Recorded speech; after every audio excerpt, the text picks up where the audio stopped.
In a world where most people watch movies and then forget about them, these brave heroes join forces to watch them again and then talk about them.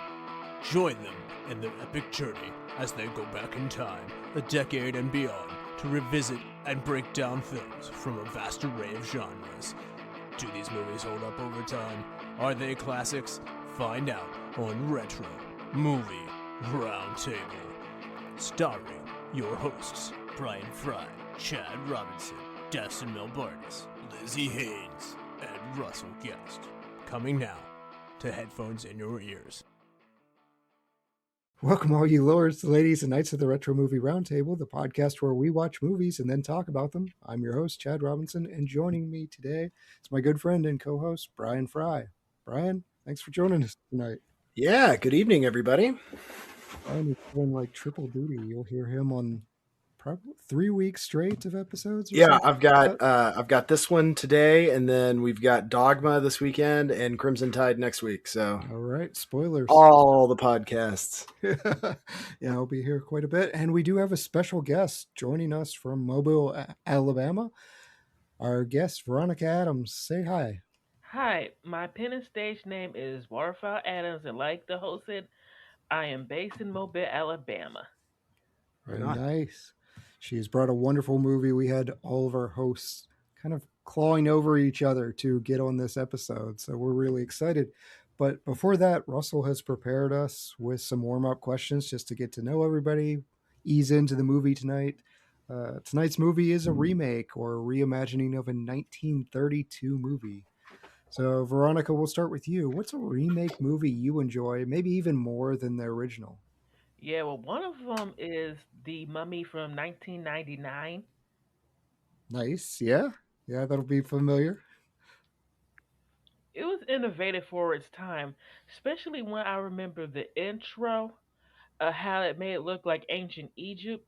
I remember I was around 12, 13 years old when it first came out, watching it with my sister, my dad, and some cousins of mine when we were on like vacation to St. Croix, which is the United States Virgin Islands.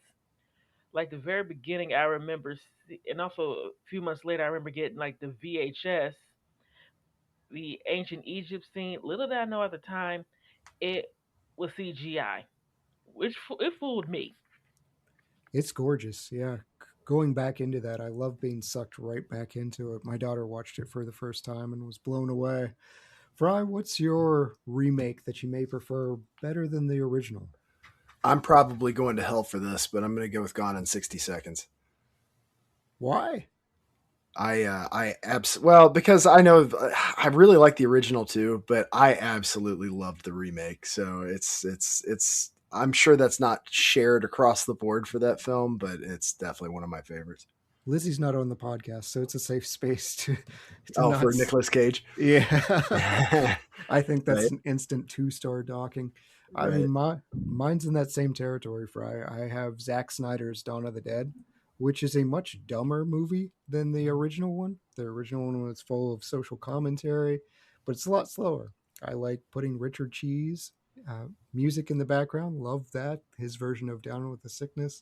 The pacing's better for me. My wife actually enjoys it, and she is not a horror fan at all. So Zack Snyder's Dawn of the Dead. Veronica, what's the last movie you watched? Last movie I watched, like the last time I've been to movie theater. It could be either one. If you just caught something on TV or what sent you to the theater, either one. Well, I remember the last time I went to the movie theater is for that Aretha Franklin biopic, Respect, with Jennifer Hudson as Aretha Franklin herself. And I do plan on going like next month to go see that new Michael biopic. Oh, there's a Michael Jackson biopic? Yeah, I think I just heard about that too. Actually going to be in the theaters about his life, his family, kind of like more involved in it. Yeah, like I remember there were like some movies on television about his life. Now, Jackson the American Dream. Now that's a classic. Yeah. Man in the Mirror. It was bad and sad. Even the real Michael Jackson, who was alive at the time, had a problem with it. Mm. Yeah, I didn't know they were doing a new one. How was the Aretha Franklin film? How'd Jennifer Hudson do? She did great. I heard that Aretha Franklin herself handpicked Jennifer Hudson to portray her. She's got a gorgeous voice, so Yes, Yeah, absolutely. That's a in good fact, pick. Dreamgirls, it like well Christmas Day 20 years ago, same day James Brown died. Yeah, I remember after she sung "And I Am Telling You," people stood up and clapped. Mhm. Definitely.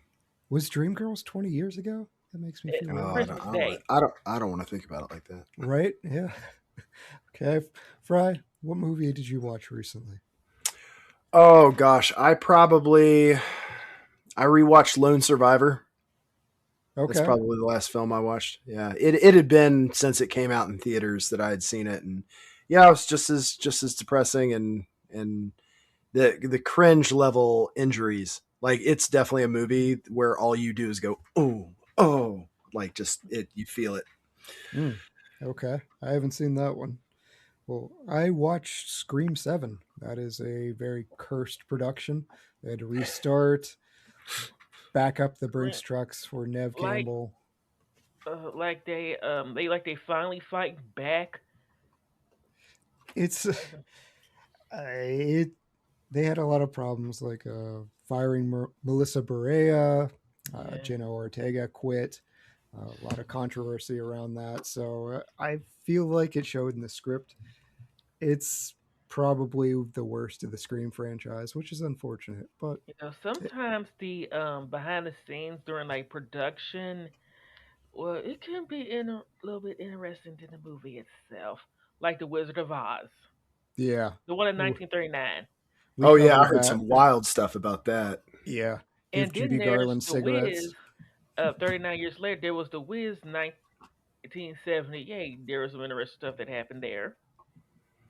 Oh yeah, yeah. We've covered The Exorcist and The Shining and all kinds of. Oh, The Ah, Exorcist. oh That's yeah, that's one like one of the most scariest movies of all time.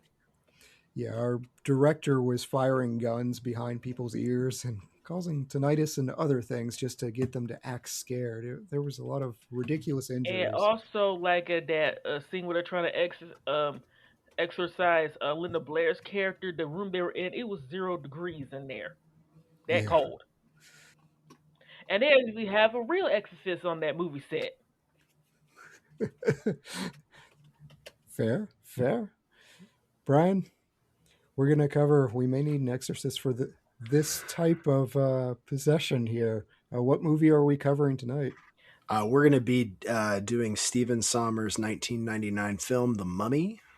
Nice. Can't wait.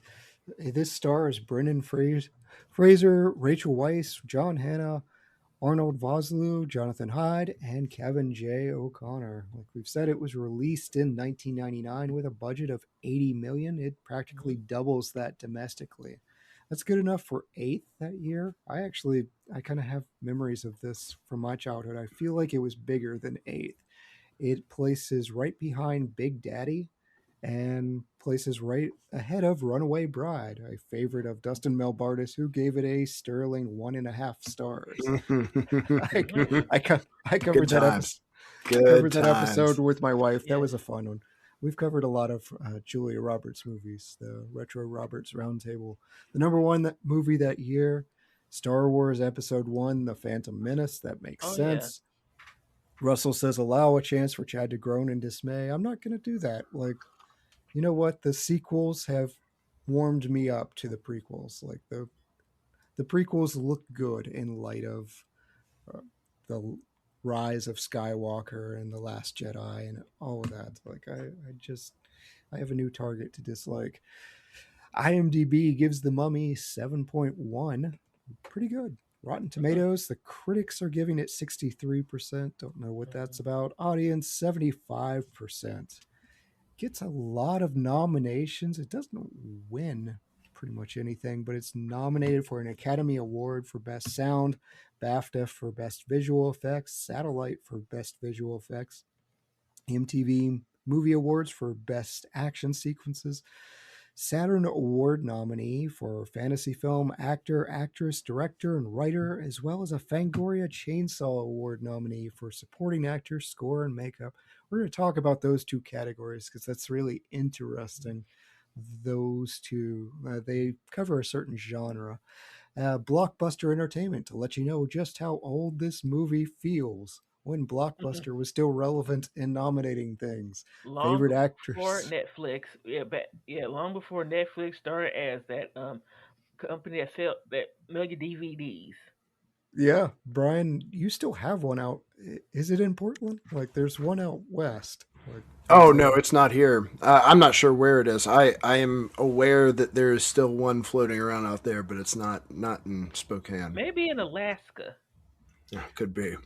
yeah, there's a documentary out there of like the last Blockbuster, but yeah, they give it favorite actress, favorite actor, favorite supporting actor, and favorite villain. These are all nominations.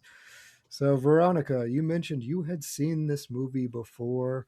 What was it like coming back to The Mummy? Did you enjoy it? Does it hold up for you?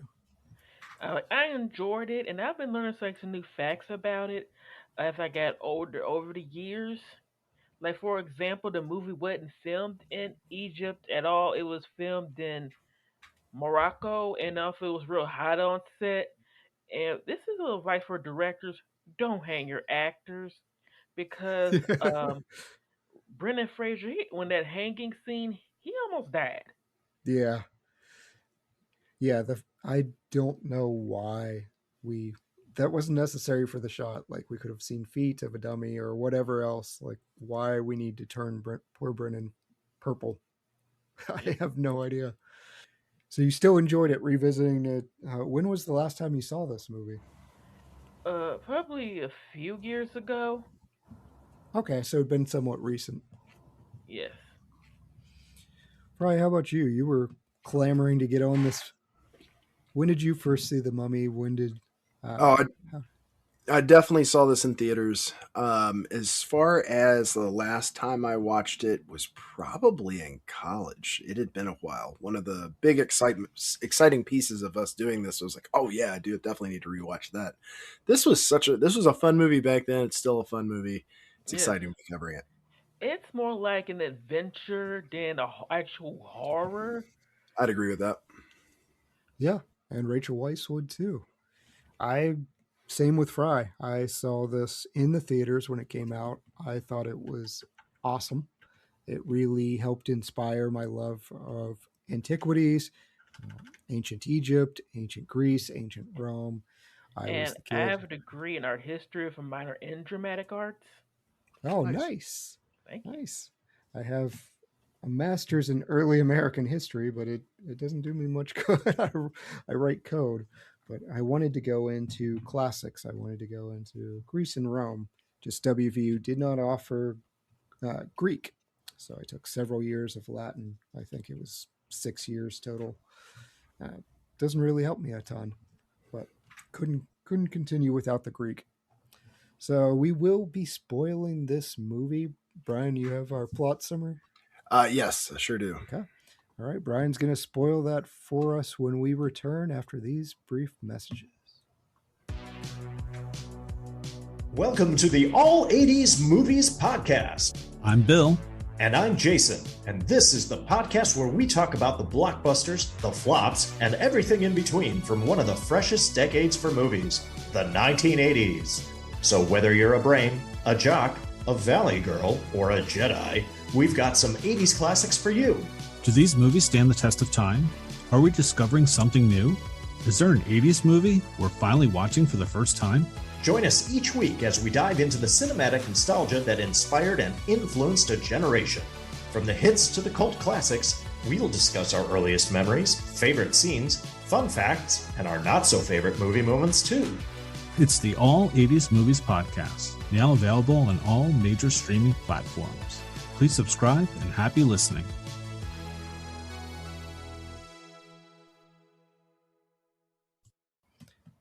And we're back. If you haven't seen The Mummy since 1999, put us on pause, check it out. Otherwise, Bryan, tell us what happens.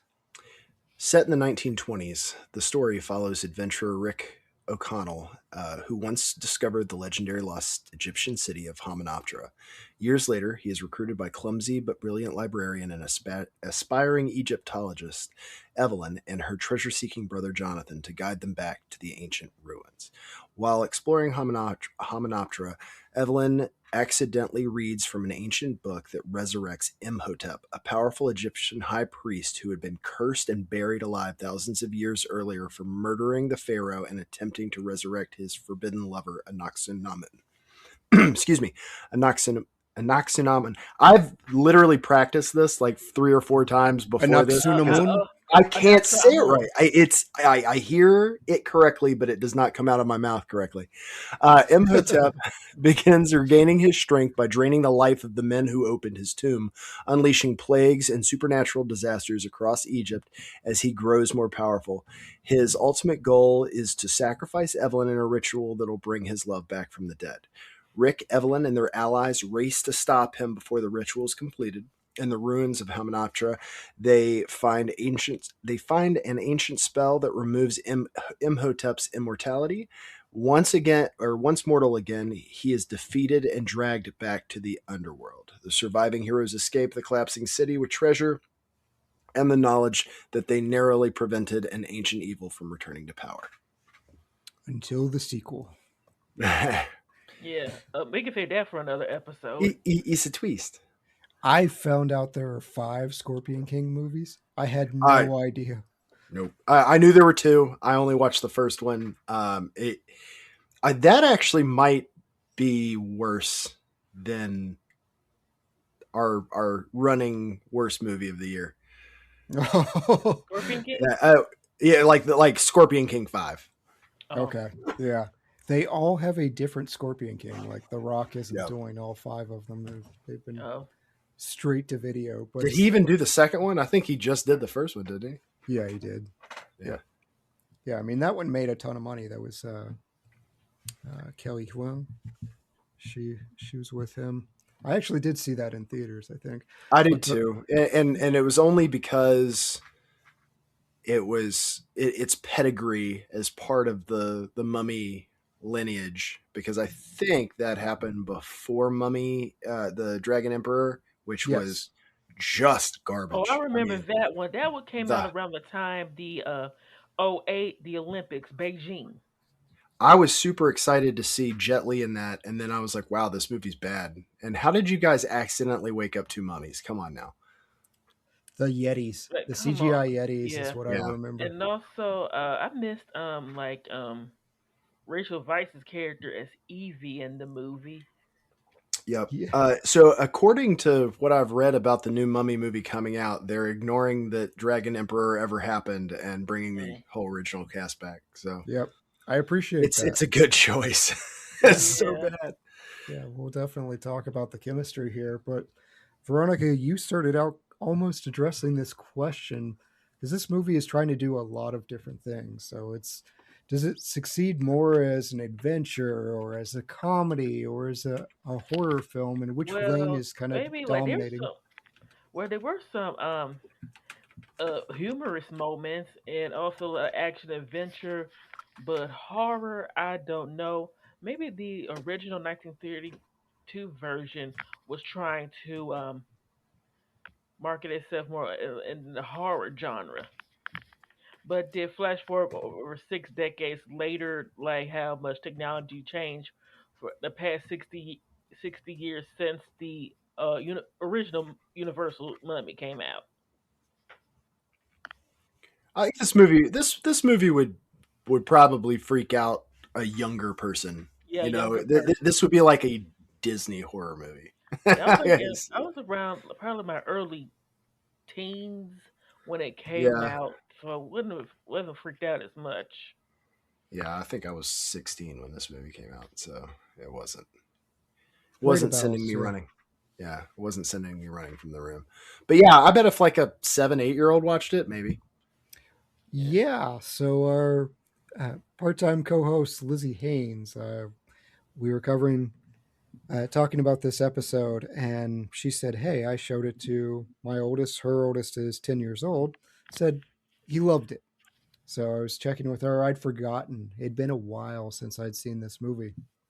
So I showed it to my 9-year-old daughter, and I remembered two specific scenes that I was very concerned about. The first was the scarabs, and the second was Emotep breathes out like locusts towards the window. And I told my wife, I said, there are two scenes that I think will be an issue. Well, we got to the scarabs, and my daughter screamed, wailed, started crying, Oh, and threw the blanket over her. My wife is looking at me because she's grossed out. It's a memorable scene going through a Yep. boot, so and she looked at you like you messed up. oh yeah, she's staring at me like, "What were you thinking?" And so I had to let Lizzie know, "Hey, remember how you told me this was a good idea?" My daughter continued, and she did like the movie, but that did not go well. Emotep scared her as well. So you're right. This might be a pretty good gateway into more hardcore horror. Like this could be a And gateway there in were stepping into it. there are like more horror movies that are more hardcore than Yeah, that than a mummy. Oh I yeah. think if you're trying to get your kid into horror, this would probably be a good step off point Yeah, to gateway drug. maybe closer to 10 or 11 than 9, but Right.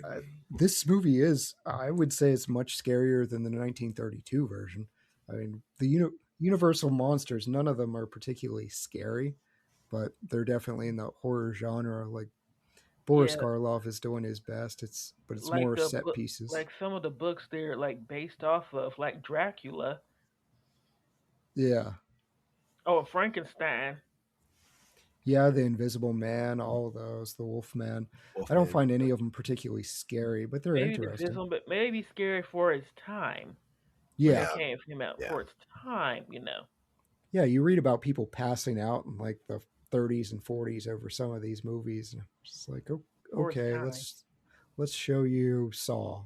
And Now, did you guys recently see?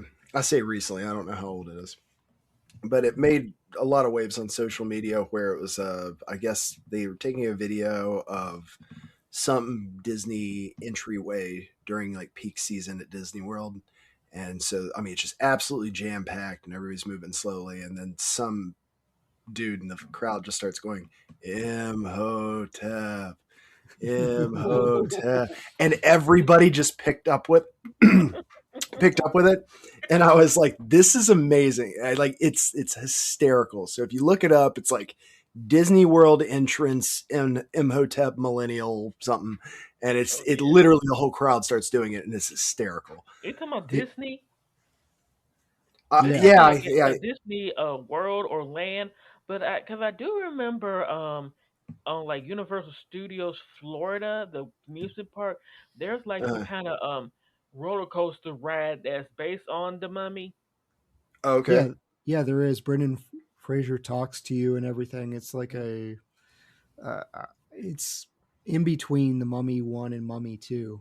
That was where my daughter first learned about the characters. But yeah, that's happened at Universal as well, where the lines would be 2 to 3 hours and people would do the same chant. So I think it's kind of a Florida thing now of if there's long lines, just start the Mummy chant. But that is great, Frye. Well, to Veronica's credit, Rachel Weisz says she doesn't like horror movies at all, and she Really? defends this movie. She says it's a fun adventure film. She's like, it's not horror to me. She might be the same as Jamie Lee Curtis. I mean, Jamie Lee It, doesn't like horror movies, but hey, Halloween. wait a minute, hold up, wait a minute. You mean Jamie Lee Curtis, whose mother was in that Alfred Hitchcock movie Psycho, which was innovative at its time? Like the main character dies in the middle of the film and actually see a woman in the shower, which was controversial at the time. Yeah, Who Janet Lee. like Jamie Lee Curtis, who was in those Halloween franchise movies. So basically, mother daughter scream queens, and also Jamie because her character was like the last girl of all this craziness that happened in the movie. She was the last one standing, and also I began to think Jamie Lee Curtis is probably getting tired of being all running and scared from the same dude since high school. The character's probably getting tired of this. Yeah, she's been doing it since she was 19, I think, but she's been on several interviews where she says she doesn't like horror movies. She kind of thinks they're dumb. If you don't like horror movies, why audition to be in I think she likes the paychecks that the one? horror Okay, movie. I mean that could be it. I mean, a lot of young actresses, like before they get chances to do anything else, you're in a bad horror. Look at Jennifer Aniston. She's Oh in yes. the Leprechaun. Oh, and also, that's wait a minute, I got that mistaken for Jennifer Love Hewitt. I know what you did in, Yeah. in the last summer, and I still know what you did last summer. Oh yeah, and they had the new one last year, so we revisited all of that. She's making money from that too. Speaking of Rachel Weisz, though, let's talk about her character because we mentioned she's replaced in the Curse of the Dragon Emperor, or whatever the third one She's the only one was. that read the script ahead of time. I heard she was pregnant at the time, so she wasn't available for filming though. Probably Oh, pregnant. okay. Either way, I wouldn't have wanted So anything good. to do with that. But let's Yeah. talk about the chemistry between her and Brendan Fraser's Rick O'Connell. So are they actually working as a duo, or is the movie's tone kind of doing the heavy lifting? Like, do you buy them as a couple?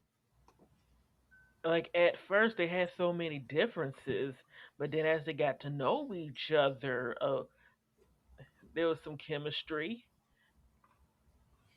It's like some from like the romance genre, like people who don't like each other at first, then they start to like each other.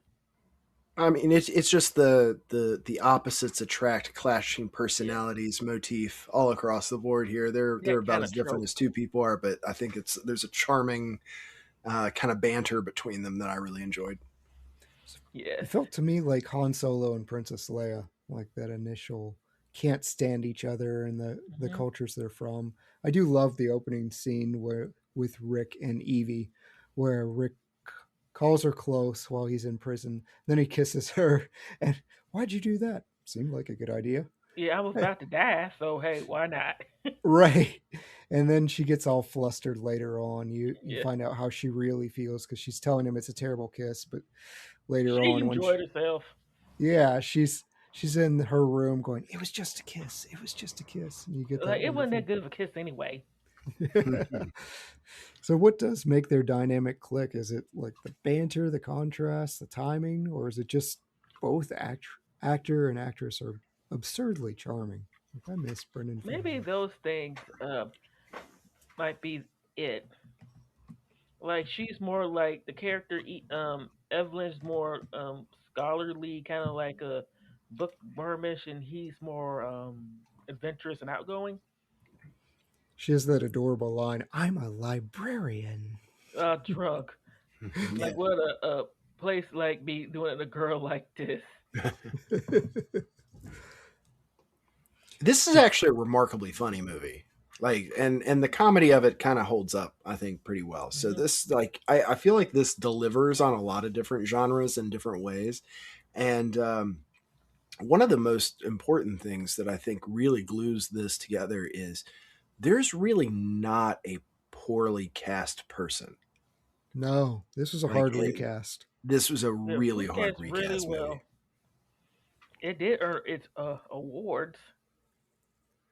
Yeah, their entire dynamic, just even the subtle competition when they're racing to Hamanoptera and the Oh looks yeah, they're giving each camels other. versus horses. Yeah, I don't know enough, but I would bet on the horses. That seems very odd that those camels are just blazing past everybody else. That is a very cool scene, Maybe though. those camels have longer legs than those horses. I'm sure maybe they're better adapted. I don't know, but the Magi are on horses and they're the desert guardians, so I'm trusting those dudes. Like that's an interesting story from behind the scenes too. Of the lead Magi was supposed to be all covered up, and he was supposed to wear things over his face, but he was just too handsome. So Yeah. they just put the little tattoos on him and otherwise left him uncovered.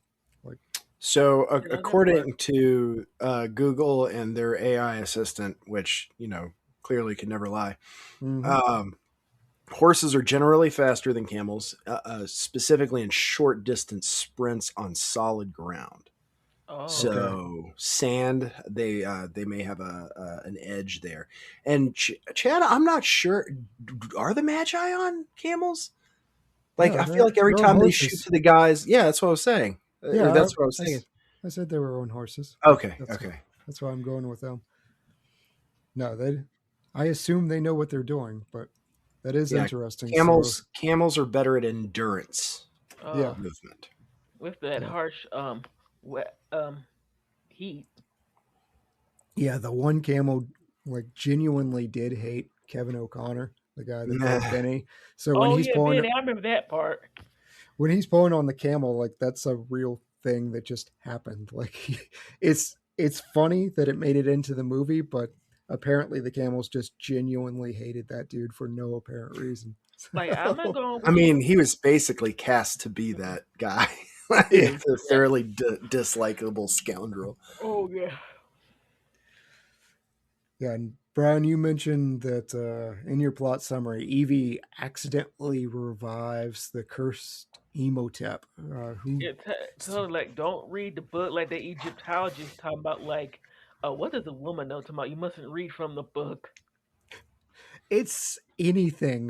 There are certain uh, pictures that will come up of a ancient Sumerian tome found buried under sarcophagus, and the first comment is, "Do not read from the cursed book." Like this is That's a a real. hard that's another horror movie trope. A cursed object like don't Mhm. touch this object. Mhm. Don't read this book. They do it anyway. Don't solve the puzzle box. No. Right. Or in a haunted house, get out. Tell me the logic in this. You've got this Egyptian Book of the Dead, which covers, their history basically is Yes. the entire Book of the Dead. However, page 1, line 1 is how to wake up the mummy. Right. That, Yeah. and I'm like, that doesn't seem intelligent. Bury that thing in the back, man. That needs to be like Appendix B, subsection 2A. Like Yeah. just like that, I remember this one Geico commercial is like this kind of like this horror movie. These group of teenagers all running all scared, and then they hid in this room, like this shelf with like sharp objects, and the guy who looked like a psycho killer looked like you're saying like these are some dumb people. Uh, Yeah. Let's go hide Maybe behind that's the the thing. Horror chainsaws. movies logic kind of goes out the window. Yeah, she does immediately read from the book, and I do love the guy who wakes up like everyone wakes up as soon as that book That is breeze. read from. They get the breeze. Emotep is spending most of the movie trying to revive his dead girlfriend and hunt down these organs. Hmm. Is he landing as a Those compelling villain? canopic jars, like the when they were running, I remember one of the mayor talking about what the heck was that, and like what the hell was that, and I was like I ain't waiting around to find out. Mm-hmm. Yeah, I love the locals that are just scared to death to do anything, and then they get brought in as kind of the chosen sacrifice of go ahead, open this up. Like they know what's Yeah, up. and more importantly, how are you gonna like get busy on the chest that 3 people just melted over? Yeah, and I remember Like, that. I like, remember some of those diggers was looking like before he had him to dig. yeah, They were like and then some Yep. of them like before they even opened the chest, some of those diggers ran away. Smartest people in the room. Yeah, Benny. yeah. Benny was one that hightailed it out of there. Well, Where given he, how much superstition he wore around his neck, he Religious probably, Christianity, yeah, yeah, Buddhism, yeah, he had all of it. Judaism. But yeah, he's like, I'm not messing with this, and that's Maybe he did something to like be said extra about that. protection or something. I took it more as like his shady character where he's trying to convince different people. It's like, look, I'm Jewish, or look, I'm Christian, or I'm one of you. But that is a fun scene when he's just Islam, holding them up. some that crescent moon and star he's Yeah. wearing. My version that I rented didn't have subtitles. I remember it having some kind of subtitles when Emotep is speaking, so a lot was kind of lost. When my daughter's watching it, she's like, "Why did he stop?" I'm like, "Well, they were Hebrew slaves, and so at his time, Yeah, he's looking." language of the slaves. Yeah, And she's like, "Oh, okay." Said it's a Star of Israel, and that's why he stopped. But he actually did. He scared my daughter. Arnold said he wanted to play Emotep straight, and so he viewed Emotep's story as like a twisted version of Romeo and Juliet. I can sort of get Mm-hmm. that. She Yeah, was that forbidden most, love trope. yeah, she was appalled at the opening murder. She didn't understand. She's like, he loves her. Why did they kill him? I said, because he was the Pharaoh's girl, and The she was Pharaoh's painted in, mistress. yeah, she was painted in gold, so Like, nobody could touch, and he touchy, and bad things happen. And she's like, well, why did he kill all his men? They were trying to subvert the pharaoh. You don't mess with the lead guy's girl. This is an early lesson for her. But is he working for you guys as a big villain, or is it more the plot that's driving everything? No, he works as a villain. yeah. Kind of a tragic thing that he is a villain because his situation All, and whatnot. all because he was in love with the Pharaoh's mistress and got cursed for it, even for killing the Pharaoh. Yeah. Yeah, and I'm not trying to like just poke holes in the plot line here because it is a compelling movie. But you couldn't have tortured and killed him a way that doesn't turn him into a super BA when he comes back. Like And really, like you got acid bath. You could have just buried him alive in a thing of acid. Like that would have been less detrimental to the rest of history. I mean, it's almost like a reverse hero situation here where they anti-hero. leave like they leave Imhotep in a highly escapable, like it's the first line of the Book of the Dead to wake him up. I mean, they really left the keys in the door and said, nah, For we'll see real. what happens later on. And it's guarded for thousands of years by. And there was like that Magi in that curator at that library Eve was working. They were part of a secret society to make sure that Emotep don't wake up. Yeah, Even that Magi were like get your butt out of here. You have 1 day. They gave him a day. yeah. I mean, those guys were failing at their jobs. Like you, Well, and if dude, even the museum director could have been like, look, there's some bad stuff there. You Oh yeah, don't want like to he do tried this. to burn that map. But the Yeah, map like was he could have just you been like, can't. you're fired if you go. Like, like whatever. Like, They gonna even if fired, they gonna go anyway. yeah, this was all preventable, and I'm going to blame the Magi for most of this, just because you had one job. Your one job is to keep the mummy from resurrecting. Nothing else. They do have a lot of warfare, but then they just kind of walk away. They give up. So Uh, Emotep is interesting. I like the CGI that he goes through, where he starts out very hollow and he just starts becoming more and more human looking, but you Yeah, have the see with the through CGI jaw. at the time, not Yeah. like the 1932 version where they just wrap them up in cloth and it like this. Yeah, Boris Karloff just slowly lumbering after people. Although that was Emotep in the Boris Karloff movie too, so Yeah, they're using the the same name. technology in the 1930s versus the like 1999. They might probably did research of actual mummies and did what they did. Yeah, they've got the canoptic jars, and they even have the mention of the how they remove the brain. I think, and it's been a really long time since I've Like take studied some this of us stuff. slip some up the nose and kind of scramble it. Yeah, And mummification because is like a long and expensive process. yeah, you wouldn't mummify common people in most cases, but it was interesting that they brought up the brain part where uh, ancient Egyptians just didn't think the brain had any value, so they stuck the But other the vital heart did. organs. Yeah, yeah, absolutely. And talking about 1999, this movie, I mean, 27 years later, which feels really awful to say, yep. but it revolves around its special effects. They spent $15 million on special effects just for Whoa. this movie. They said it averaged about $125,000 a shot. Whoa. So returning to this movie this much later, was the budget well spent? Like, are the Yes. effects holding up for you? It's Yes. still holding up. Yeah, because it was like I said, I keep saying it was like innovative for its time. Oh yeah, definitely for its time. I would say that it on upon rewatch, especially like when he calls the mummy priests off the sarcophagus wall, Oh, I It was that looked like, more oh, was that terrible. practical. yeah, yeah. There's a couple rough parts, or even the shadowy soul water. There are a couple things that are a little rough, but like you said, at the time, it's not like in 1999 I was looking at it like, wow, that looks terrible. It was like, yeah, okay. I don't think they did anything truly terrible. Like when they superimposed the Rock's face on that giant scorpion creature later Yeah, on. I heard there was there was flack about that one.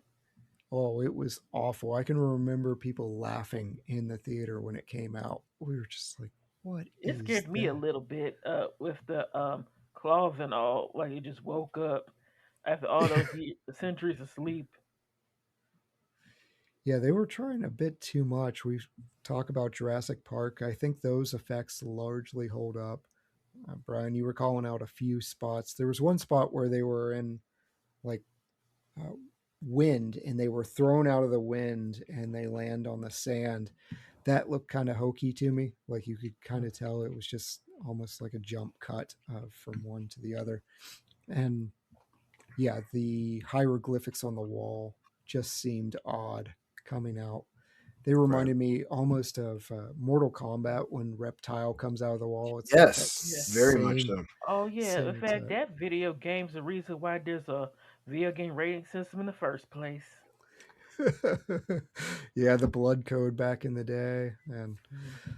uh, it's gotten so much worse. I look at the fatalities that got people in trouble back in the original Mortal Kombat compared to today, where they've got Ooh, X-rays of like people's bones breaking and being. in the It's so blood. much more realistic. I want to finish him. Oh yeah. I'm hoping one of these days we get Mortal Kombat on this podcast. I love that movie. I go back, The one I'll from still watch it. '95. Yeah. Yep. Yeah. Armageddon is terrible. I went back and watched that again. That is horrific. But the first one, I'll defend. I'll admit to this too. I still enjoy the cheese level of Street Fighter as well. Absolutely. Raul Yeah, I Julia remember playing is that it's video game in the laundromat years ago, long time ago. I remember the difficult part is like when you play like the character you picked out versus the character you picked out. And okay. you Yeah, always the get mirror beat by the match. character. Like Yeah, the they're both mirror matches were identical. tough. I learned to hate Saget in those games. I think Dustin has said he was a Saget fan, but yeah, Tiger uppercut and Tiger knee, all of that stuff traumatized from it. This film is a historical mess. I'll just put it out here. The The time, the Mummy '99 it was a historical mess. oh yeah, I mean the timelines are completely wrong. Some of the characters didn't coexist at all. Emotep himself, he existed, but he's apparently like a really respected figure. He's Yes. not cursed undead. Uh, And Anuxunamun. I'm going to keep taunting Bryan with that name. Anuxunamun. I'm yeah. telling you, it's the craziest thing. I've And never had also so much trouble knowing how to pronounce something, and still I can't say it She like wasn't most a, of the time. she wasn't around during this time period. She's around during the time of King Tut. Seti the First isn't around during Emotep. Does any of that matter? I notice what you said right now, some historic inaccuracies, and also every time they do a movie talks about ancient Egypt, they always cast people about, let's say, YouTube's complexion, but historically they were really in the kind of like my complexion. After all, Egypt it's a northeastern country in the continent of Africa. Yeah, it depends on the time period because Rome and Greece had a heavy influence there. So by the time you get to Cleopatra, there's a bunch of dynastic mixes. But yeah, they are. Our mummy is, I believe he's German. Orlo, South he Africa, the actor South South African. African. Okay, yeah, yeah. He is Like I was born not in South Africa. not Arnold a Vosloo. yeah, not of the typical complexion that you may imagine somebody from Egypt being. Yeah, I mean that's always going to be. They'll get Spaniards. They will get just about anyone to play these roles, and they don't necessarily fit. We've had Academy Award-winning roles in Ben Hur, uh, where somebody's And then playing someone of Cleopatra Middle with Eastern. Elizabeth Taylor. Yeah, yeah. So the cast now, if we were remaking this now, I think the cast is going to look a little different. Yeah. But I do think it's so hard because this is such an enjoyable movie that you kind of have to. At least I turn off most of those things. Like the history doesn't matter. That none of these people existed at the same time, or Yeah. there's probably the wrong type of columns or the wrong type of hieroglyphs. They're different hieroglyphic Architecture. periods. Yeah, exactly. I mean, Fry, Even if you, the film itself wasn't filmed in Egypt, yeah, in I think they Morocco. did a good job fooling the viewer. Yeah. Fry, you're one that likes to call out things when they don't quite fit. This is, I still remember your elf rant. Elves at Helm's Deep. Right. I never really looked too deeply into this, so it was easier to suspend my disbelief on this for a lot of different reasons. And most of the things that I was nitpicking, especially on the rewatch, I've already brought up, like having the spell to awaken him be the first line in the Book of the Dead. It's like, yeah, that's really. Yeah, But just like even talking about what's the harm of reading a book? all right, and I don't know. I still look at this movie and just want to enjoy it. Like this is a hard movie to be critical of just because of how much fun it is. I agree. There's some that I Yes. can put on like my critic's glasses and look through it, go through that lens. And then there are some where I'm like, I just want to eat popcorn, sit back and enjoy it. Yep.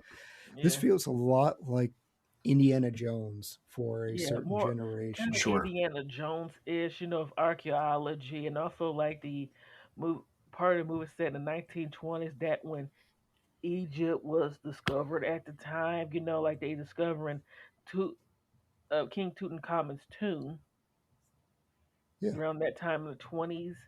And also I remember like in I think it was 1912 when Nefertiti's bust was discovered, and it's in a museum in Germany now. Huh. Okay. I would have expected Britain. Britain steals most of those Yeah. artifacts. So yeah. Then you dive into the enormity of them trying to go as Rachel Weisz is the reincarnation of Nefertiti in the Mummy Yeah, and the 2. second Yeah, one. Nefertiti. Like the Yeah. beautiful one is here. That's what her name meant. Or was it Yeah. Nefertiri? I think it was Nefertiti. Nefertiti. Yeah.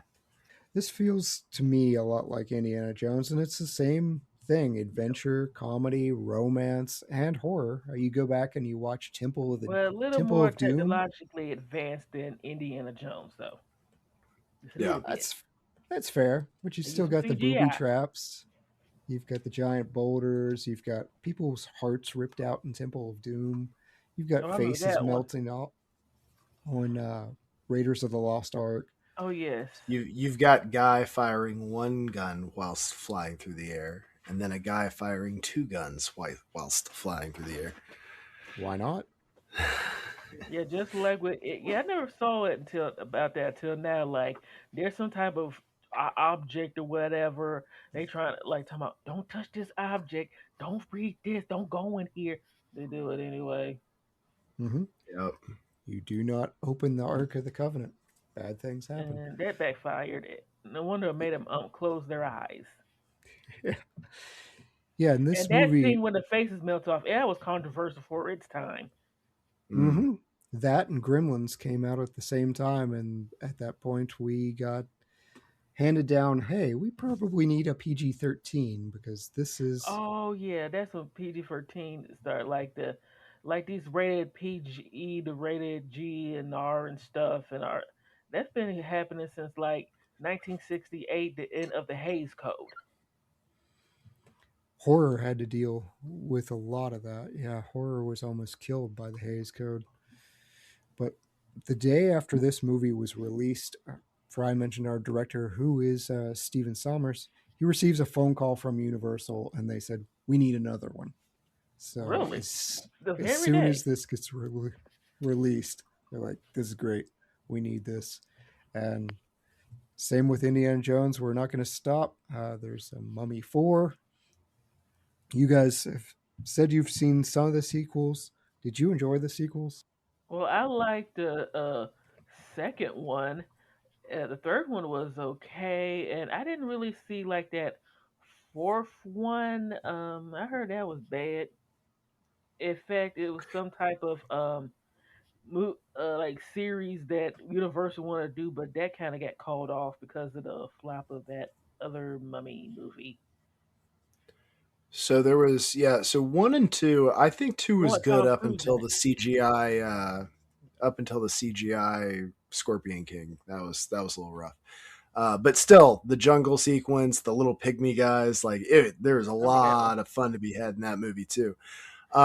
So I would say one and two are solid. Three was Yeah, rubbish. I'm not sure if I ever watched the Tom Cruise one. I don't think I it's I never didn't. necessarily Yeah. watched it. affiliated with the I saw series at all. I clips, think it's just but another mummy. And then the actual the Mummy 4 as it pertains to this cast and this storyline is set to be released. I want to say in 2028. Okay. I thought it was 2027. But I'll research just to I mean, make I'm gonna sure. see it. It's take my money already. So Right. it's Yeah. yeah. I mean, that's gonna happen. The second they Wonder said where Brendan this Fraser, play what decade's gonna take place. I remember it started around somewhere around the 1910s and 20s, and then the 30s, and then the 40s. that'd be fun to go back to the 40s. Yeah.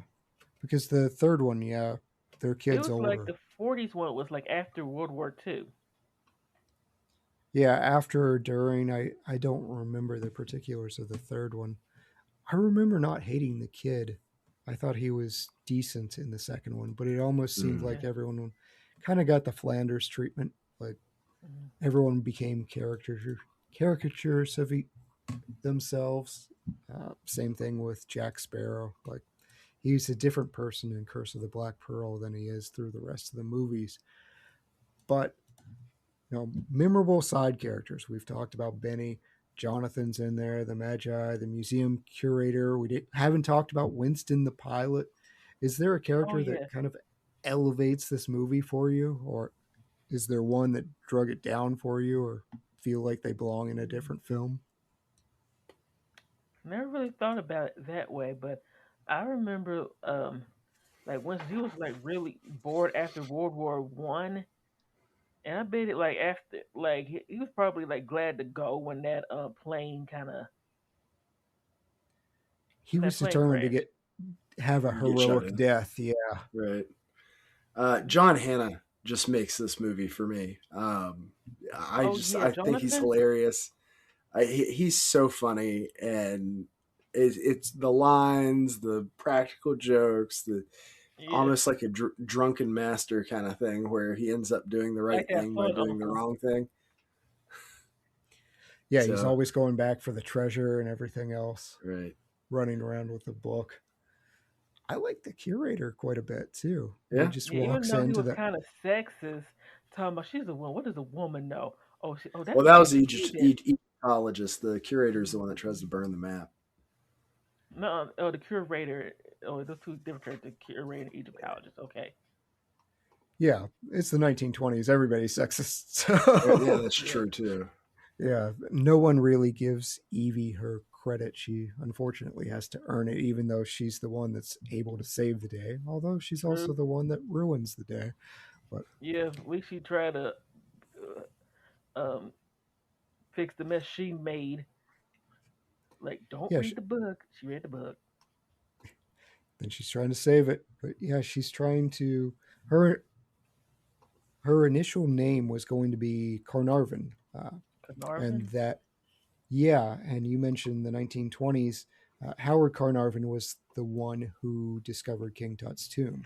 So she mentions at one point in the movie that her dad was a famous Egyptologist. That's kind of a keep over from the old script. They changed her name to something close to it. It's like Evelyn Carnahan or something like that, but it was gonna be Carnarvon. We do have some alternate casts, though. These are always fun. Leonardo DiCaprio was rumored to be Rick O'Connell. He's said to have loved the script and wanted to be in the film, but he agreed to star in The Beach.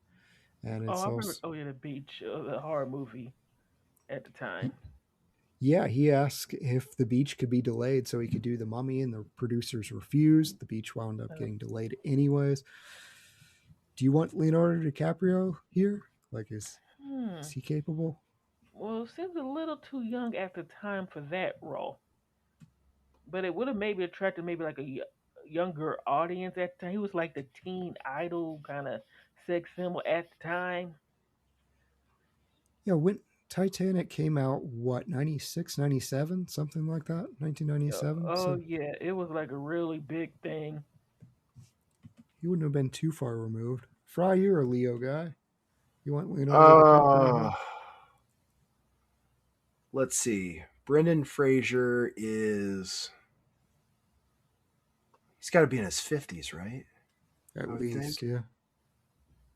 All right. So Brendan Fraser was born in 1968. And 58. He'll probably be 58 this year. So and then Leo was in 74. So you got six Yeah. years difference. Leo's Okay. 6 years younger.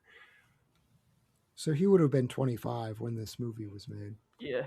Yeah. I mean, it might have been all right. Leo was just starting to get into a lot of stuff at this point in time. And I got to tell you, I haven't seen enough Brendan Fraser to make me happy. So I'd love to see him in more stuff, not less. I actually think this and The Whale have to probably be his two most iconic roles. Hmm. So I don't think I'd ever consider taking this away from him. Man, have you seen Airheads? Airheads. I heard of that movie. What? Wasn't Keanu Reeves in that one? There was. It was like some kind of like mall movie or something. I remember here. Steve I remember the Buscemi's title. in it, and they take over a radio station because they won't play their music. And so, Oh yeah, that one. And and I know so it's Airheads the candy though. yeah, those are Yeah. delicious too. I mean, Mhm. when I think of Brendan Fraser, I think of like Encino Man, which is probably unfortunate for him. I mean, he's stuck with Yeah, I remember Right. that shore. one. I I remember mean, Corey George of the Bell, Jungle was yes. pretty rough. And I remember that one too. That one, Crash was good. that one apparently impressed Stephen Sommer. That's why he was cast. He said off the back of the successful George of the Jungle, and I'm sitting there reading that like, was that movie successful? I feel like even 13, 14-year-old me, whatever age I was, looked at that and said, that's a bad looking movie. Like that doesn't seem good at all. Rachel Weisz was the only one offered her part. Like this was written for her. Oh, really? And Stephen Dunham, who winds up playing one of the Americans, that's Henderson, he auditioned for Rick O'Connell. He was rejected, but our director liked him so much, he makes up the part of Mr. Henderson for him. Oh, I remember that one. We do have a pretty spectacular cinematographer here. His work, man, he gets Aliens, The Princess Bride, Judge Dredd, Fierce Creatures, The Mummy. These are just movies that I've covered. V for Vendetta. He does Yeah, that's some Shanghai iconic Nights. works. Yep. Event Horizon, The World Is Not Enough. He gets a lot James of Bond great movie. work. Yep. He's nominated for an Academy Award and BAFTA for Best Cinematography for Thelma and Louise. So that is Really? Adrian Biddle. So we've got a pretty respectable cinematographer. Covered some of Stephen Sommers' work as well. He has Catch Me If You Can. So that's probably Oh yeah.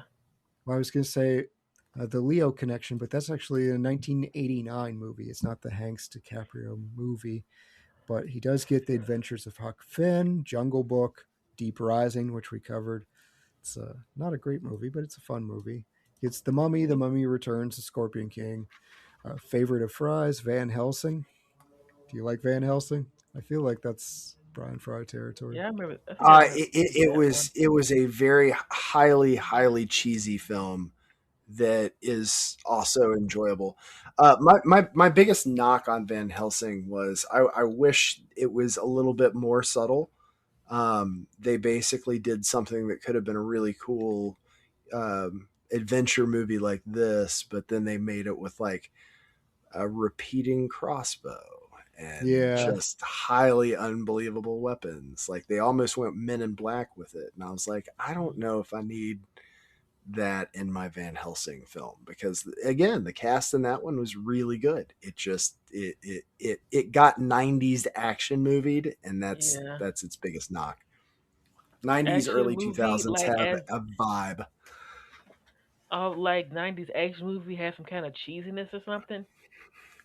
Well, the ones that they're trying to make somewhat supernatural, even the '90s Bond movies are a little over the top when how they portray like the gadgets and stuff like that. So, yeah, I feel like if I feel like most '90s and early 2000s movies have like a signature. Um, what's the word I'm looking for here? They almost have a hyperbole to them. Yeah. that's fair. I mean, the Matrix. Some of the Matrix Oh, that scenes was are innovative still for its time. over Yeah. the top action. Yeah, I remember my family, me, mom, my sister, and my dad saw that, but we left early because my mom didn't get it. Hmm. Oh, oh, that hurts. Yeah, this is a good movie too. But he goes on. It gets worse. We have GI Joe: The Rise of Cobra. Yeah, that That was bad. is that is a bad movie. I do like Odd Thomas. It's a strange little horror movie. That was in Mhm. 2013. He doesn't really David have Coots. anything else. Producer writer of the Scorpion King movies up through Ouch. 2018. Yeah, that hurts quite a bit.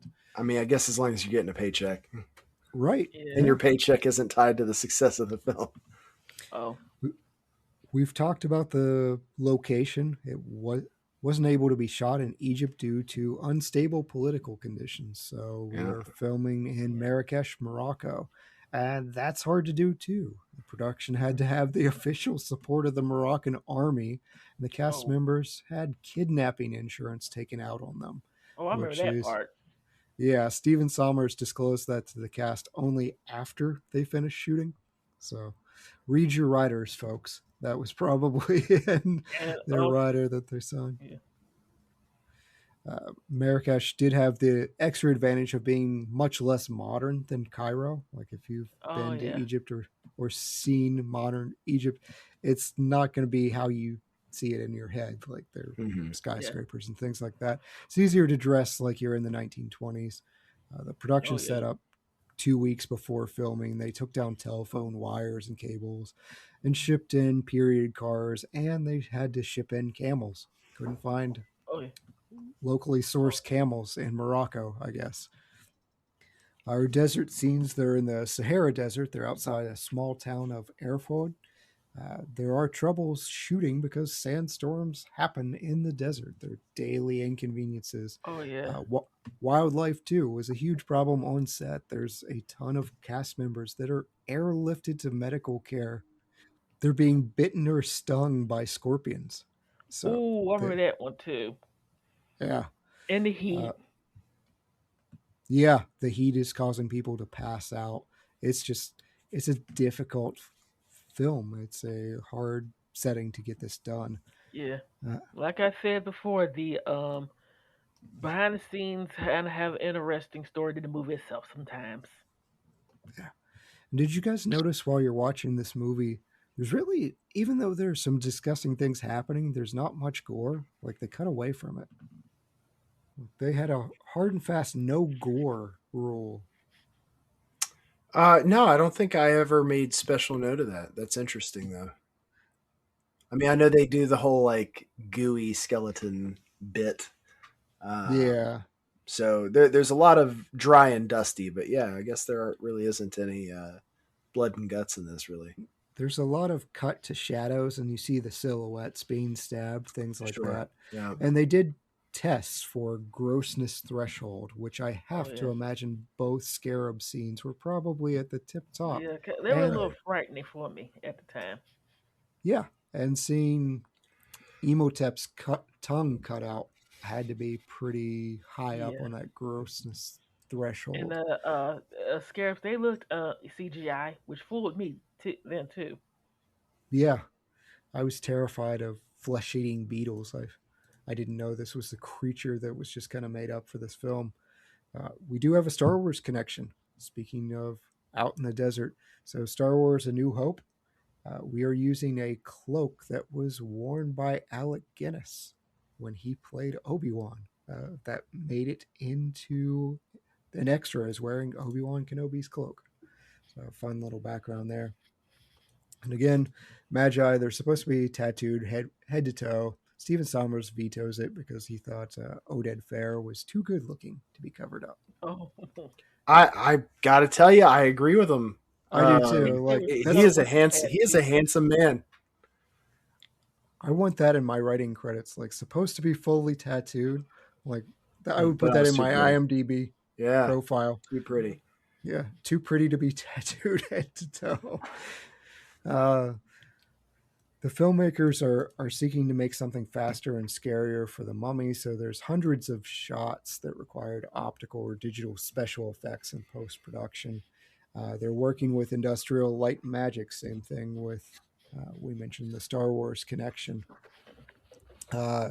Cameras had to be panned up. There's accidental nudity. This is like our Disney Little Mermaid miss of the fake things that you would see in the background.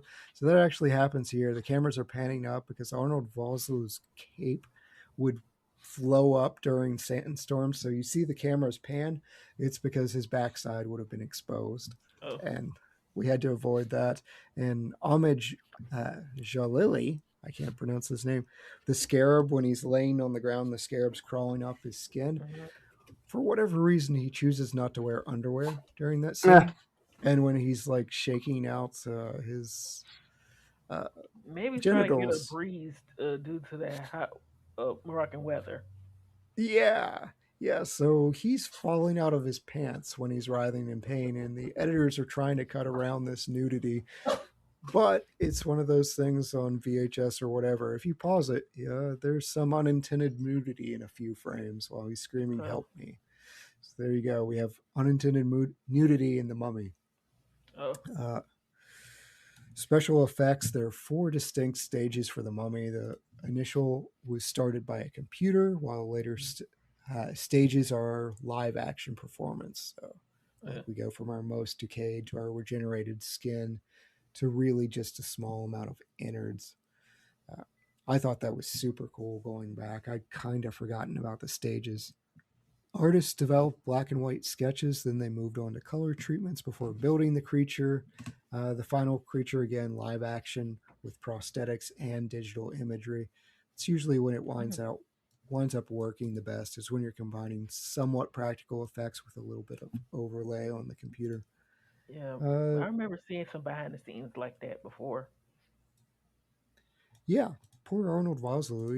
He's getting freaked out too because he had that mummification, that live burial scene that took 4 hours, and he apparently gets a little claustrophobic. So he was legitimately freaking out during the filming of those scenes. In every good action movie, it needs a good score. Did you like the theme of The Mummy? Did you like the music that was going on? Did it take you back to ancient Egypt? It did a good job trying to capture the whole vibe of the film. Yeah, you felt the epic score. Yes. Moved you at the right moments. Yeah, it did match the epic vibe they're trying to get for the movie. I absolutely love the score of this movie. This is one of those things that I would probably voluntarily listen to on my own, just anyway. But at the time, scores weren't something I really had a preoccupation with. It wasn't something that unless something had a really awesome soundtrack. See The Matrix for Hmm. that one as well. But film scores and even albums of or movie soundtracks weren't really something that was really high on my list until later on in life. But definitely on the rewatch, I was like, dude, this is awesome. The theme surprisingly stuck with me from I hadn't seen this in maybe 15, 20 years. It's been a long time, but as soon as it Yeah, started I might playing, want to I'm watch like, it again. all right, all right. I'm back here. I'm back in this environment. I really do love having this epic theme for an action movie. And they hit that theme quite a bit. Reminds me of Jurassic Park quite a bit as well. Yeah. That was something that stuck with me. Were you guys ready to give out some awards? Let's do it. We'll start with our MVP. It can be a director, actor, supporting actor, anything else. Veronica. MVP, like I think Rachel Weisz's role, like she was kind of like overlooked, but hey, she kind of helped out even though she made the mess.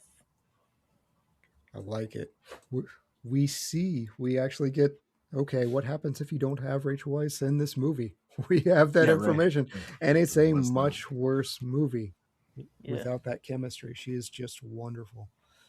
Bryan, who's your MVP? I went with Brendan on this one. Like I said, I never got to see really the breadth of his career the way I wanted to, and this is one of my favorite roles of his. I'm right there with you. I'm glad he's getting his flowers now. Like he goes away Yeah. for a long time, and you see these interviews with him, and people talk about how much this movie meant to them, and he just starts crying. And I, I don't know the entire backstory before the whale, but I understand that he's been through some tough moments, Yes. and to see this outpouring almost from like a geeky fan base that enjoys this type of stuff and just him understanding that hey, what I did was really loved and impactful. I love that for him. I love his charm. Yes. I think he's just outstandingly charming, and so this is a fantastic Very film for me. resilient. I'll be excited to see. I'm sure he's got some regimens for the Mummy 4 because Rachel Weisz still looks great. I mean, she has stayed She very much in she shape. aged Wonder how very this is very gonna well. go this time. Like Brendan's got some work to do if he wants to get into Rick O'Connell shape. That's going to be tough. But Yeah. we'll see how that goes. Who's our best supporting actor? Best supporting actor. Probably Artist Bay's actor, the Magi. At least he tried to Oh be. He was like yes, kind of Yep. like the voice of reason, though. Oded Fehr. Yeah, Artist Bay. Yeah, the man who's too handsome to cover up. He is great. I love his scenes, Yeah. and he wasn't supposed to make it. He was originally written out, and he was supposed to have a heroic death. You know, when he goes into the Oh yeah. hallway and faces all those mummies, Too but pretty for that. Yeah. he's too pretty to die. He's brought Yeah. back for the sequels. And he actually does at some point during filming. He broke his wrist, and so you Ooh. see that cast at the very end when he's on the Yeah, I horse. remember that. Yeah, it's like where did that come from? But you just assume that's the only injury he got from fighting a horde of mummies and having a grenade thrown in the hallway with him. Yep. Just but a scratch. Bryan, who's your best supporting actor? It sounds like Jonathan. Actually, well, I mean, I love him too, but I feel like you got to have the other side of the coin and go with Arnold Vosloo on this. Oh, okay. I- it really is. I think back on it, and it really is kind of an iconic one-on-one that really flourishes even more in the second film. But you never really believe for a second that these two guys aren't at odds and will do whatever it takes. So I think I've got to go with him for the Mummy. He manages a great stare. Like he doesn't Yeah. really have a lot to say other than Anaxonomon. Like he Yeah, says right. that quite a bit. But his stare down is just very menacing. I went with Kevin O'Connor. who is our Benny. I think he is one of the most detestable characters in all of cinema. And the fact that he's ad-libbing things like, think of my children, just makes him a You didn't whole have any lot kids. fun. You don't have any kids. Not yet. Maybe Funny yet someday. despicable. Like Despicable He, Me. Yeah. yeah, he is absolutely despicable. And you were rooting for him to get his end. Although, I'd be okay if they somehow explained that he got out and he appeared in The Mummy too. Like, that's just one of those things I would suspend my disbelief. Be like, all right, that's fine. He's that kind of sneaky. Yeah, he finds a way. Hidden gem, which can be an underappreciated minor cast or element, Veronica. Now that's a tough question right there. I went with John Hannah here because I Okay. do think he adds more to this movie than you see on the surface, and I don't know, his character is just so funny, and he's another one that gets even better as the second film goes on. Oh, see, I thought he just became too incompetent. Like he became this drunk. No, incompetent see, person. it's always like granted, it's been a while since I've watched Mummy Returns, but I remember the part where he's like fire support in the jungle, and he's like all state rifle champ. You know what I mean? Like he's always that like silly guy that actually does end up having some skills, and you're like, huh. That's fair. I went with Erick Avari, who is our museum curator. Oh yeah, yeah, I remember him. He tried. I think now I realize he kind of a little bit of voice of reason, maybe kind of why he burnt part of that map off. Like, you don't want to go there, okay? You don't want to go. Yeah, he's constantly saying it's not real. It's not. Just his relationship comes off as really Anyway, organic with like, Evie. don't go there. Do Yeah, not go there. I That good enjoy place went him there. storming into the room and just, I don't care what happened, just clean it Straight up. the Mishiva. And they did that in one shot. Like that would have taken them days to reset. So they thankfully got it in the Yeah. first shot.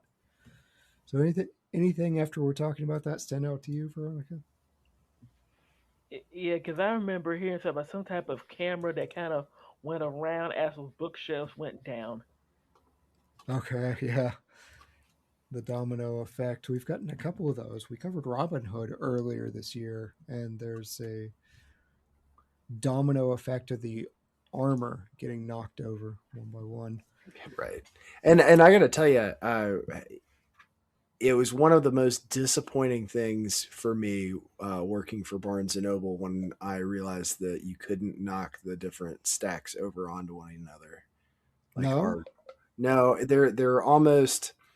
It's not a pyramid, but they're set up in a wider base format to where you can't. Like, first off, it's nearly impossible to shove one of those things over, and second, it wouldn't actually cause a toppling effect. And I was like, that's just not cool. It's got to have the They need some stacks. kind of reinforcement.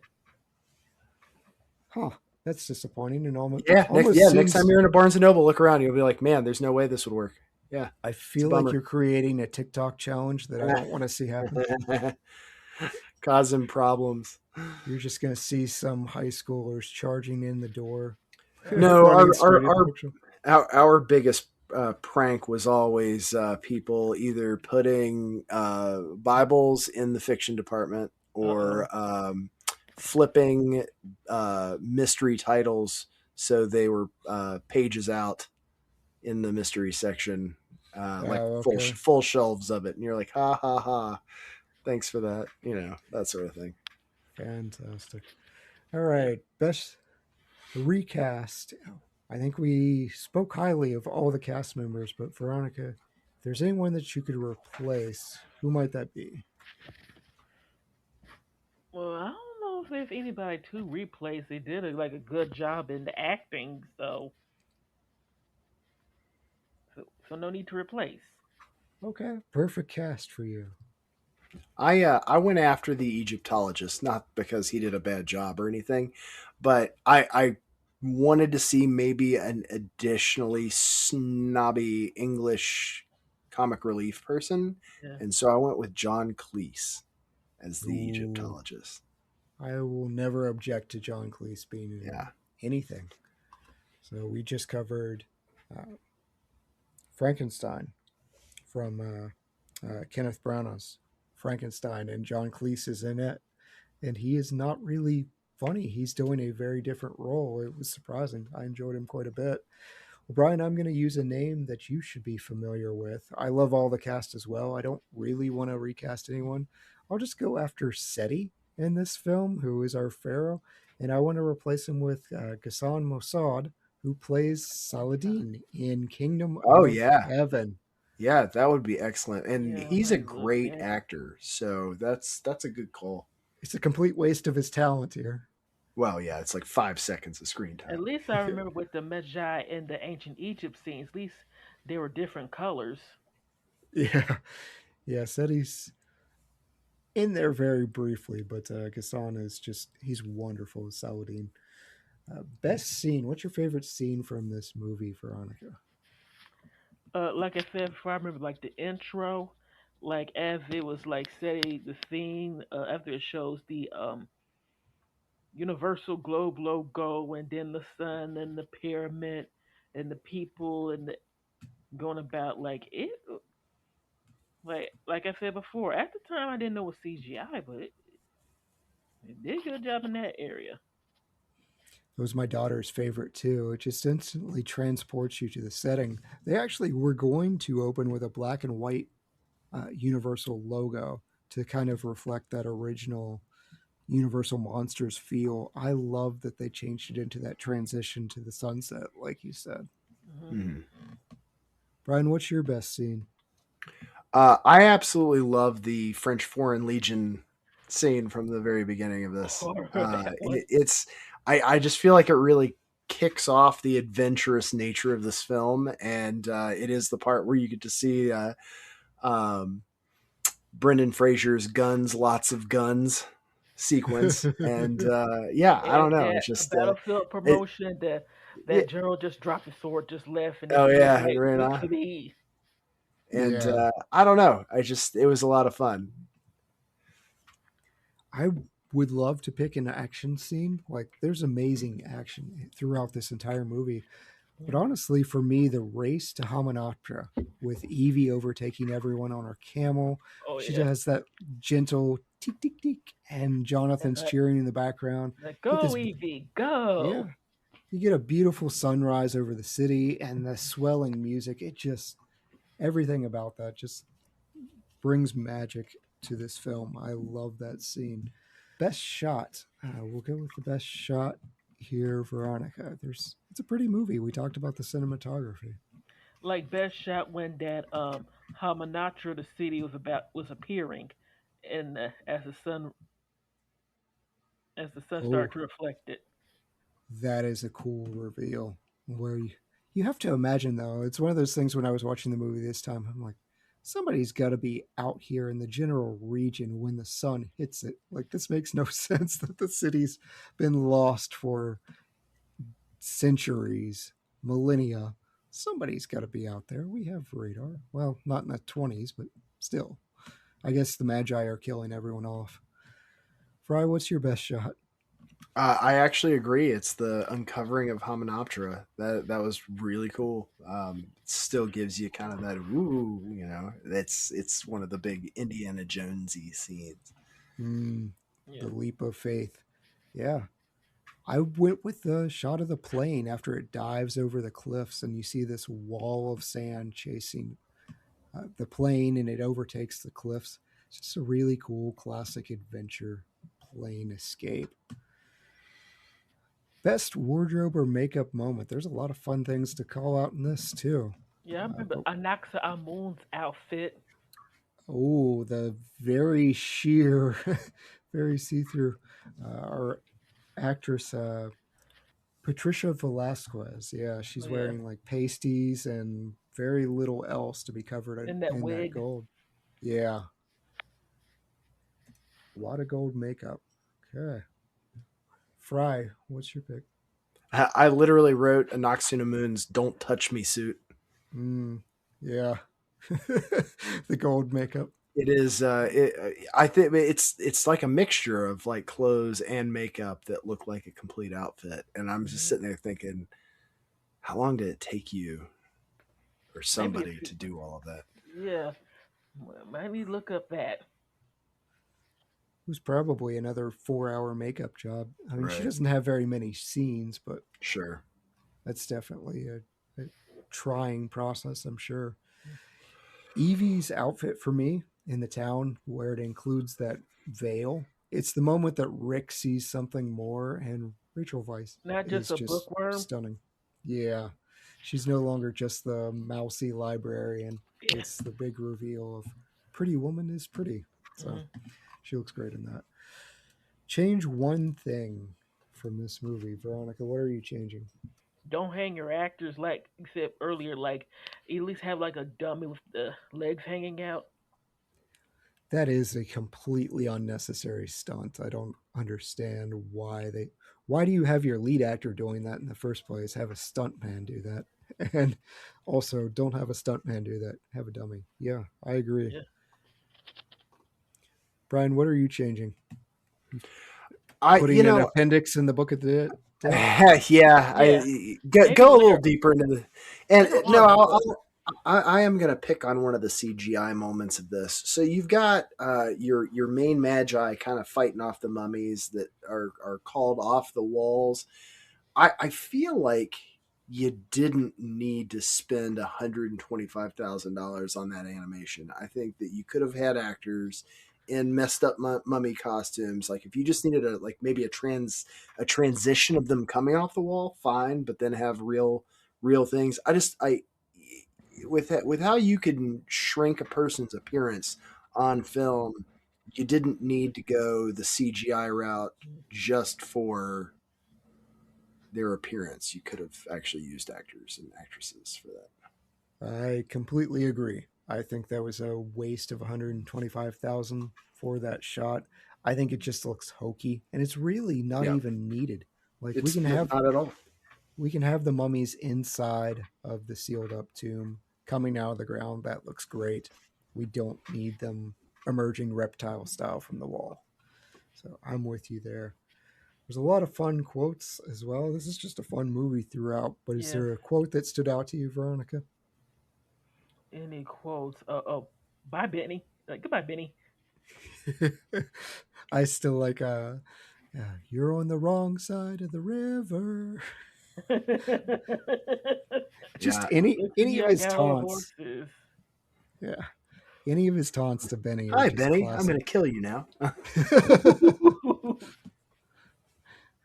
Frye, what's your best quote? I actually went with, "Hey Benny, looks like you're on the wrong side of the river." Truly, I love that time. It was a great thing because he's like, "Ah, Oh, yeah. I'm going with also my daughter's favorite quote. We are cat people. And so he holds up the cat and look what I got. On that one. The cat It's like hisses. cats. They're like guardians of the underworld. Yeah. Even the prior scenes that set that up of question, why is he afraid of cats? Just Mhm. that entire mythology. I love Mhm. adding that. So a lot of fun. My daughter's enjoying the cat on the piano scenes. I think that's something this movie does really well when we talk about gateway to horror and other Mhm. things like that. More adult movies. It's letting you breathe. You're not tense throughout the entire movie. There's interspliced comedy, romance, everything else. It's letting you just break that tension. So it's a good movie for a young kid to get into, just maybe not as young as mine. Yeah. Um, well, we've come full circle. Uh, Going to hand out our ratings from 0 to 5 stars, half star increments. Veronica, what are you giving The Mummy from 1999? Well, I don't know, either 4 or 5 stars. High rating. I mean, pressure you on the spot. Four or I'll five? give it Which about one? 5. Yeah, 5. You're going to commit to five. Okay. That's an awesome movie. Brian, no half stars for you. no, not typically." I am giving this 4 stars. I think this is a super entertaining movie. Is it perfect? No, but it doesn't need to be. It's perfectly entertaining. I talked about it a little earlier with some of the critics. and their ratings of this movie. Sometimes I think we have smart ratings and sometimes we have personal ratings. This is an instance of a personal rating for me, and it's 5 stars. It's absolutely not a perfect movie, but it brings Yeah. back my childhood, this sense of Mhm. adventure. I love spending time in movies like this, Yeah. Gladiator. It inspired me in high school and college, and I still seek out these types of subjects. There's something magical about these time periods and the mythology and everything else that's surrounding it. I love it. So there's a reason all of us were fighting to get on this episode, Veronica. It's a Yeah. wonderful film, so we were really trying to get on Well, it. glad to be here. Yeah. Well, Brian, you want to help me pick a movie for next time, even though you've already spoiled this?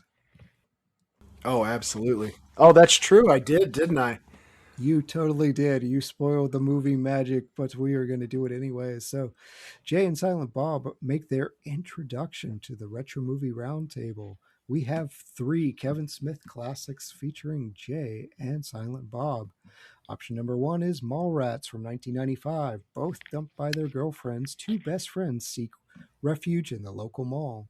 Or option 2, Chasing Amy from 1997. Comic book artists with everything going good for them until they meet Alyssa, a comic book artist. Holden falls for her, but his hopes are crushed when he finds out she's a lesbian. It's an odd IMDb description for that movie. Right. I, I It's still like, can quote. it's technically correct, but Right. I still can quote the entire Star Wars rant. Or oh, option me too. 3, Yeah. Dogma from 1999. An abortion clinic worker with a special heritage is called upon to save the existence of humanity from being negated by 2 renegade angels trying to exploit a loophole and re enter heaven. Ryan, this is going to be your dealer's choice. This is what you're serving up to us. What are you serving? I wouldn't be shocked at all if all 3 of these end up, being shuffled out there at some point in time or another. But I think this time around we're going to do 1999's Dogma, I actually don't think any Kevin Smith movies have been shortlisted so far. which is Uh, wild to me. yeah, I feel Yeah, like the first 2 would have come up far more. Mallrats or Chasing Amy. People have an affinity for those and want to go back to them. But yeah, we will break in Jay and Silent Bob. Looking forward to that. Not on that episode, but I'll look forward to listening to you guys talk about Dogma. That'll be fun. Well, before we go, Veronica, I know you've got a lot of projects going on. You want to plug some books, plug some projects Well, for us? the Eclectic Mind of V and Free to Be V, they're available on Amazon. And I'm trying to finish up my third book, Make Money While Sitting on Your Ass, a no nonsense guide to getting paid. And I'm also working on a script that's based on one of my poems, trying to adapt in a stage and screen called We Have the Dance. And I'm also working on a couple fictions and more things. nice, Man, keeping busy. fantastic. Well, we appreciate you so much for coming on the show. It's been a fun movie to talk about. Thank you for Yes. joining us. Just like I had fun being here. Yeah. Wonderful. Well, and thank you, Brian. Thank you, all the lords, ladies, and knights of the Retro Movie Roundtable. We invite you guys to reach out to us. We want to hear from you. Please subscribe, rate, review us on Apple Podcasts, Spotify, wherever you go. Those reviews and subscriptions really help others find our show. Please subscribe to our YouTube channel. It's audio only, but you can listen to us in the background while you pretend Okay. to work.